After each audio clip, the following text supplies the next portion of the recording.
நெட்டிவ்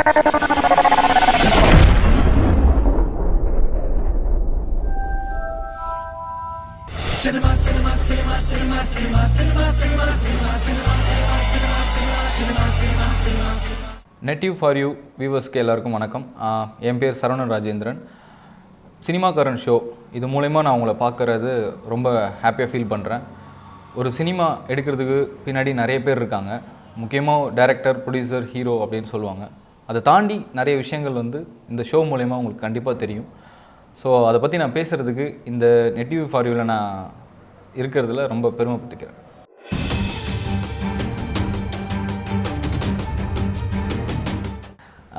first எல்லாருக்கும் சின்ன வயசுலேருந்து வர்றது ஆசை தான். அந்த ஆசை தான் அடுத்து போதையாக மாறுறதுக்கான ஒரு வழியாக இருந்தது. சின்ன வயசில் ஃபஸ்ட்டு நிறைய எனக்கு இம்ப்ரெஸ் ஆனது எங்கள் வீட்டில் ஒரு ஸ்டில் கேமரா இருக்கும். ஸோ அதை எடுத்துகிட்டு ஏரியாவில் வயசுக்கு பொண்ணுங்கள்லாம் ஃபோட்டோ எடுக்கிறதுக்காக என்னை கூப்பிடுவாங்க. ஏன்னா எங்கள் வீட்டில் தான் கேமரா இருக்குது, அதனால் கேட்பாங்க. ஏன்னா அது ஒரு முக்கியமான ஈவெண்ட்டு. நான் அதை நிறைய எடுத்து அப்படியே பழகி அது மேலும் எனக்கு ரொம்ப ஆசையை தூண்டுச்சு. ஸோ அதுக்கப்புறம் காலேஜெல்லாம் முடிச்சதுக்கப்புறம் சினிமாவுக்குள்ளே போகணும் அப்படின்னு சொல்லிட்டு நான் சென்னைக்கு வந்தேன். ஸோ எல்லோரும் மாதிரியும் மஞ்சள் பையை கொண்டு தான் வந்தேன். நானும் வீட்டை விட்டு ஓடி அதுக்கப்புறம் கொஞ்சம் ஸ்டார்ட் பண்ணுறதுக்காக ரொம்ப ஸ்ட்ரகிள் பட்டு தான் வந்தேன். அதுக்கப்புறம் ஒரு சில விஷயங்கள் தேடி நான் போக ஆரம்பித்தேன். அப்போ சினிமா இதுக்கு மேலே இன்னும் நிறைய விஷயங்கள் இருக்குது அப்படின்றது தெரிஞ்சுக்கிட்டேன். முதல்ல ஒரு ஆடிஷன் அட்டன் பண்ணேன். போய் பார்த்தோன்னே பிரம்மாண்டமாக இருந்தது. சார் இதோட போதும், பார்த்தாச்சு, அவ்வளோதான், ஏன்னா அவ்வளோ பேர் காம்படிஷன் இருக்காங்க அப்படின்னு சொல்லிட்டு அப்போ கொஞ்சம் பயந்தேன். அதுக்கப்புறம் மீண்டும் சென்னைக்கு நான் ஃபுல்லாக ஸ்ட்ரகிளாக பண்ணாமல் எப்படி பண்ணலாம் அப்படின்னு சொல்லிட்டு சில ஊடகங்களில் நான் பணியாற்றிருக்கேன். ஸோ அது மூலயமா ஓரளவுக்கு நாலேஜ் வளர்த்துக்கிட்டு அதுக்கப்புறம் நான் ட்ரை பண்ணேன்.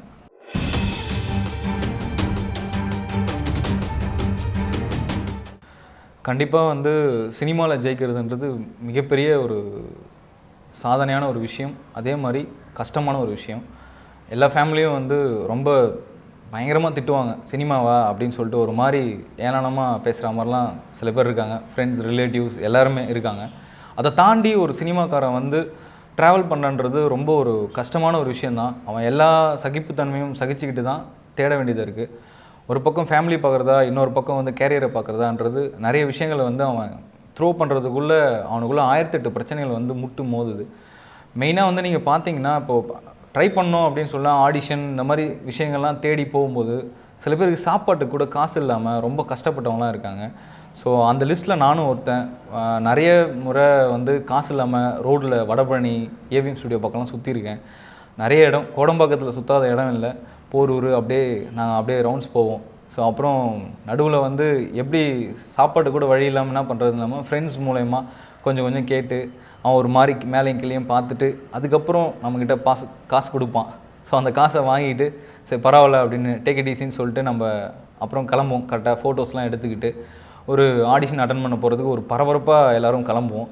ஸோ ரொம்ப கஷ்டமான ஒரு விஷயந்தான். இப்போது சில பேர் ஜெயிச்ச ஹீரோ அப்படின்லாம் சொல்லுவாங்க. பட் அவங்களுக்கு ஓரளவுக்கு பேக்ரவுண்டு அது மாதிரி சினிமாவில் ரிலேட்டடாக யாராவது ஒர்க் பண்ணவங்க இருப்பாங்க, அவங்க மூலயமா போவாங்க. நாங்கள் அடித்து பிடிச்சி ஒரு கஷ்டப்பட்டு ஒரு ஆடிஷன் அட்டன் பண்ணுவோம். அட்டன் பண்ணி செலக்ட் ஆகிட்டோம்லாம் சொல்லும்போது ரொம்ப ஆவலாக ஒரு எக்ஸைட்டடாக இருக்கும். ஸோ அப்புறம் போய் பார்க்கும்போது தான் தெரியும், அங்கே இல்லை இந்த ரோல் அடுத்த வாரம் வாங்க கொஞ்சம் இதுவாகிடுச்சு அப்படின்னா, இல்லை சார் செலக்ட்னு சொல்லிட்டீங்களே நீங்கள் அப்படின்னும், இல்லை கொஞ்சம் புரிஞ்சுங்க அப்படின்னும். பார்த்தா கொஞ்சம் ரெக்கமெண்டேஷனில் வேறு யாராவது வந்துடுவாங்க. ஸோ இதை மீறி நான் எங்களை மாதிரி ஆட்கள் ஜெயிக்கணும் அப்படின்றது ரொம்ப ஒரு கடினமான ஒரு முயற்சி தான். பட் இந்த சினிமாக்காரன்றது ஒரு போதை மாதிரி. ஸோ கண்டிப்பாக அது எல்லாருக்கும் அது இருக்கணும். ஒரு வெறியோடு ட்ரை பண்ணால் தான் கண்டிப்பாக அது கிடைக்கும். அப்படி ஜெயித்தவங்க நிறைய பேர் இருக்காங்க லிஸ்ட்டில், அவங்களுக்கு நல்லாவே தெரியும். புரட்சித் தலைவர் எம்ஜிஆர் அவர்களும் இப்படி தான் கஷ்டப்பட்டு அவருடைய 34 வயசுக்கு அப்புறம் தான் அவர் சாதனைகள் படித்து சிஎம் ஆகி நாட்டு மக்களுக்கு இன்றைக்கும் பேர் எடுத்துருக்கார். ஸோ அந்த வகையில் நிறைய பேர் லிஸ்ட்டில் இருக்காங்க. தலை அவர் சொல்லவே தேவையில்லை, அடுத்தது விஜய் சேதுபதி, இந்த மாதிரி நிறைய பேர் இருக்காங்க லிஸ்ட்டில். ஸோ அந்த லிஸ்ட்டில் நாங்களாம் எங்களை மாதிரி ஆட்கள்லாம் வரணுன்றது தான் எங்களோட ஆசை.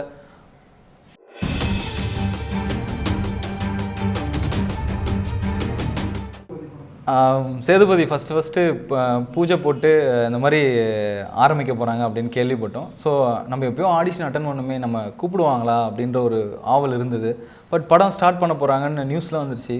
சரி எப்படியும் ஆர்டிஸ்ட்லாம் சூஸ் பண்ணிருப்பாங்க அப்படின்னு திடீர்னு ஒரு ஃபோன் கால் அர்ஜெண்ட்டாக கூப்பிட்டாங்க. போய் பார்த்தா இந்த மாதிரி சொல்லி கோ டைரக்டர் கூப்பிட்டு இந்த மாதிரி ஒரு சின்ன சீக்வன்ஸ் இருக்கும், நீங்கள் பண்ண முடியுமா அப்படின்னாங்க. ஸோ அதுக்கப்புறம் அந்த படத்தோட அந்த ஒரு ஒரு முக்கியமான கட்டம் என்ன சொல்கிறேன்னா, அது ஒரு போலீஸ்னால் என்ன அப்படி சொல்லிட்டு ஒரு சாங் ஒன்று வரும். ஸோ அதில் ஒரு சின்ன கேரக்டர் ஒரு ஹீரோயிசமாக இருக்கும் அப்படி சொல்லி டைரக்டர் ஜி சொன்னார். ஸோ கேட்டு கண்டிப்பாக நான் பண்ணுறேன் அப்படின்னு சொல்லிட்டு, அப்போ நான் வேற ஒரு படத்துக்காக நிறைய தாடி வச்சுருந்தேன். பட் அந்த படம் டைரக்டர்கிட்ட பெர்மிஷன் வாங்கிட்டு அதுக்கப்புறம் ஷேவ் பண்ணிட்டு இந்த படத்துக்காக ரெடியாகி நின்னோம். ரொம்ப ஒரு எப்படி சொல்கிறது, ஒரு உணர்ச்சிவசமாக இருந்தது. சரி ஃபஸ்ட் டைம் வந்து ஒரு பண்ண போகிறோமே அப்படின்ட்டு போனால் அன்றைக்கி பூஜை நடக்குது. ஃபஸ்ட்டு ஷாட் வந்து விஜய் சேதுபதி சாருக்கு வச்சாங்க. அதுக்கப்புறம் முடிஞ்சோடனே இந்த போலீஸ் சீக்வன்ஸ் வந்து ஷூட் பண்ண ஆரம்பித்தாங்க. ஸோ அது ஆரம்பித்தோடனே எனக்கு வைக்கும்போது ஃப்ரேம் வைக்கும்போது ரொம்ப இது வந்து அந்த டேரக்டர் ரொம்ப கூலாக இப்படி பண்ணால் போதும் இந்த ரியாக்ஷன் அப்படின்ற மாதிரி சொன்னாங்க. அதை அப்சர்வ் பண்ணிவிட்டு நாங்கள் பண்ணும்போது ஸோ நிறைய இது பண்ணோம். அந்த ஷார்ட் முடித்த உடனே அந்த ப்ரொடியூசர் அண்டு அந்த கோ டைரக்டர்ஸ்லாம் நிறைய பேர் வந்து அப்ரிஷியேட் பண்ணாங்க. ஃப்ரேமில் நல்லா இருக்கீங்க, ட்ரை பண்ணுங்கள், இன்னும் விட்டுறாதீங்க அப்படின்னு சொல்லும்போது ஒரு எனர்ஜி கிடச்சிது. என்னென்னா நம்ம ஸ்க்ரீனில் ஆடியன்ஸ் கிட்ட வாங்குற கமெண்ட்ஸுக்கும் ஸ்பாட்லேயே சில பேருக்கு கிடைக்கும். அது வந்து இன்னும் எனக்கு தூண்டுதலாக இருந்தது. இன்னும் முயற்சி பண்ணோம் அப்படின்னு ஒரு வெறி க்ரியேட் பண்ணுச்சு. ஸோ இப்போ பெரிய ஹீரோவுக்கு முன்னாடி வந்து நம்ம நடிக்கிறோம் அப்படின்னும் போது ரொம்ப ஒரு எக்ஸைட்டடாக இருக்கும். ஏன்னா பெரிய ஸ்க்ரீனில் வந்து பார்க்கும்போது பார்த்தா பெரிய ஹீரோ மட்டும் தான் ஃபோக்கஸாக தெரியும் ஆடியன்ஸுக்கு. பக்கத்தில் நம்ம நிற்போம் அவ்வளோவா தெரியாதுன்னு. பட் அங்கே போய் நிற்கிறதுக்கே அதுக்குள்ளேயே ஒரு நிறைய பாலிடிக்ஸும் இருக்குது. அது ஒரு ஹீரோ பக்கத்தில் நிற்கிறதுக்கே. ஏன்னா அங்கே வந்து அவர் பக்கத்தில் நின்னாவே அது ஒரு பெரிய பேர். ஒரு ஹீரோயின் அப்பாவை நினச்சாவே அதை ஹீரோ லெவலில் பேசிக்கிறாங்க. ஏன்னா அந்த அளவுக்கு வந்து ஒரு இம்பார்ட்டன்ஸ் வந்து உண்டு உங்களுக்கு ஹீரோ பக்கத்தில் இல்லை ஹீரோயின் பக்கத்தில் நின்னாவே. பட் அது யார் கண்ணுக்கு தென்படும் அப்படின்னு பார்த்தீங்கன்னா கோ டைரக்டர்ஸ், அசிஸ்டன்ட் டைரக்டர்ஸ், இவங்க கண்ணுக்கு தான் நம்ம தென்படும். அவங்க பார்வையில் பட்டால் நமக்கு அடுத்த சான்ஸ் கிடைக்கும் அப்படின்ற ஒரு நம்பிக்கையில் தான் அந்த இடத்துக்கும் அவ்வளோ காம்படிஷன் இருக்கும். ஸோ அந்த மாதிரி வாய்ப்பு வராதா, ஹீரோ பார்த்து டைலாக் கூட இல்லைனா பரவாயில்ல ஜி, ஏதாவது சின்னதாக நிற்கிற மாதிரி கொடுங்க அப்படின்னு போய் கேட்குறவங்களும் இருக்காங்க. பட் அந்த மாதிரி வாய்ப்பு கிடச்சி அந்த மாதிரி வரிசையில் வந்தது தான் விஜய் சேதுபதி சாரும் சொல்லலாம். அவரும் ஓரமாக இருந்து சின்ன சின்ன டைலாக் பேசி இன்றைக்கி ஒரு நல்ல ஒரு ஸ்ட்ராங்கான ஒரு பொசிஷனில் வந்து நின்றுருக்காரு. ஸோ அதே மாதிரி அவர் படத்தில் நான் நடிச்சிருக்கேன்னு ரொம்ப பெருமையாக இருக்குது. என்னுடைய ஆடியோ லான்ச் ஃபங்க்ஷனுக்கும் அவர் வந்தார். ஸோ நான் வந்து மேற்கு முகப்பேர் ஸ்ரீ கனகதுர்கா என்ற படத்தில் ஒரு ஹீரோவாக பண்ணேன். முதல்ல ஒரு பெரிய பிரம்மாண்டமான ஒரு செட்டில் பெரிய விஐபிலாம் வரும்போது எனக்கு ரொம்ப ஒரு எக்ஸைட்டடாக இருந்தது. ஏன்னா நான் எந்த ஒரு பேக்கப் இல்லாமல் நான் வந்து ஒரு படம் பண்ணேன் அப்படின்னும் போது ஒரு பக்கம் ஒரு ஃபஸ்ட்டு ஸ்டெப், ஒரு பாயிண்ட் அப்படின்னு நான் நினச்சிக்கிட்டேன். ஸோ அதுலேருந்து கேரியர் ஸ்டார்ட் பண்ணோம் அப்படின்னு. ஆனால் நிறைய ஸ்ட்ரகிள்ஸ் இருக்குது, அதை மீறி வரணும்.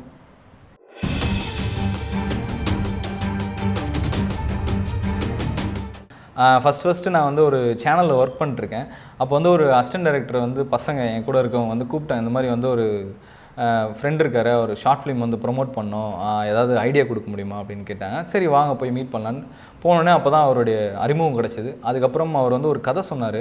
அப்புறம் அவருடைய ஷார்ட் ஃபிலிம்ஸ் போட்டு காமிச்சார். அப்புறம் இல்லை இந்த சீன் நல்லாயிருக்கு அப்படின்னு சொல்லி அவரை ரொம்ப அப்ரிஷியேட் பண்ணேன்.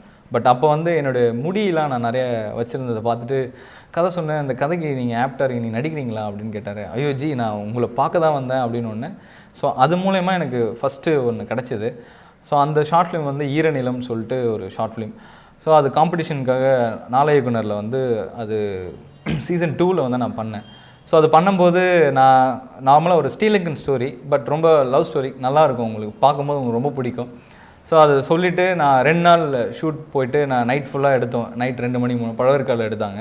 ஸோ அதுக்கப்புறமா அந்த ஷார்ட் ஃபிலிம் ஜஸ்ட் அட்டன் பண்ணேன். அதுக்கப்புறம் வந்து நான் என்னால் அந்த ஃபங்க்ஷன் போக முடியல, அதாவது ஷோக்கு போக முடியல. அப்போ வந்து அதில் ஒர்க் பண்ணவங்களாம் வந்து என்ன உங்களுக்கு பெஸ்ட் ஆக்டர் அவார்டு கொடுத்தாங்க அப்படின்னோடனே எனக்கு நம்ப முடியல.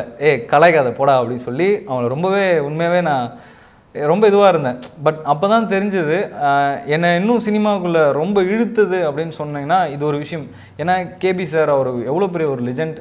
அவர் வாயால் வந்து என்னுடைய ஆக்டிங் பற்றி சொல்கிறதுக்கு ரொம்ப ஒரு குடுப்பனையான ஒரு விஷயம். அவர் தான் வந்து ரஜினி சார்லாம் ஒரு லெவல் கொண்டு போன. இந்த மாதிரி நிறைய பேர் கமல் சாராக இருக்கட்டும், யாராக இருக்கட்டும், ஒரு லெவலுக்கு வந்து அவர் படங்களில் நடித்து வந்துருக்கேன். அவர் வாயால் நம்மளை பற்றி ஒரு கமெண்ட் வந்ததுன்றது நான் ரொம்ப ஒரு பெரிய ஒரு மூமெண்ட்டாக இருக்கும்.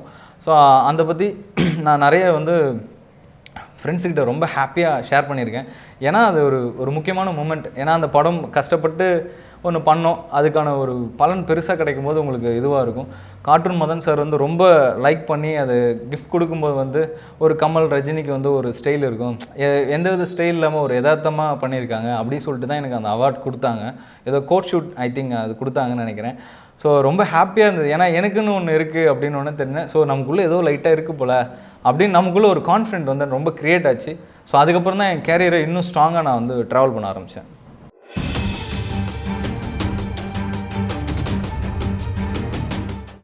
மோரோவர் நான் சினிமாவுக்குள்ளே முழுமையாக வந்து ஒரு 7 வருஷம் ஆயிடுச்சு. மொத்தம் ஓவரால் 10 இயர்ஸ். 7 வருஷம் சினிமாவுக்காக முயற்சி பண்ணிட்டு தான் இன்னும் இருக்கேன். ஸோ இன்னும் நிறைய கேரியரில் நிறைய பண்ணோம் அப்படின்னு சொல்லிட்டு இன்னொரு ஷார்ட் ஃபிலிம் பண்ணியிருக்கேன். காதல் சொல்ல போயிடுறேன்னா அது யூடியூப்பில் ரொம்ப வைரலான ஒரு ஷார்ட் ஃபிலிம். இதுவரையும் 7 லட்சம் வியூவர்ஸ்க்கு மேலே பார்த்துருப்பாங்க. ஏன்னா அந்த ஒரு ஷார்ட் ஃபிலிம் வந்து எனக்கு ஒரு நல்ல ஆஃபர் அக்ரம்ன்ற ஒருத்தர் கொடுத்தாரு. ஸோ அது ஒரு நல்ல ஒரு சின்ன comedy script and love story கதை. ஸோ இந்த மாதிரி நிறைய பண்ணிகிட்டு இருக்கோம். இன்னும் தொடர்ந்து நிறைய ஷார்ட் ஃபிலிம்ஸ், டெலிஃபிலிம்ஸ் அதுவும் பண்ணிகிட்ருக்கேன். பெரிய ஃபிலிம் நான் இன்னும் ஃபாலோ பண்ணிகிட்ருக்கேன்.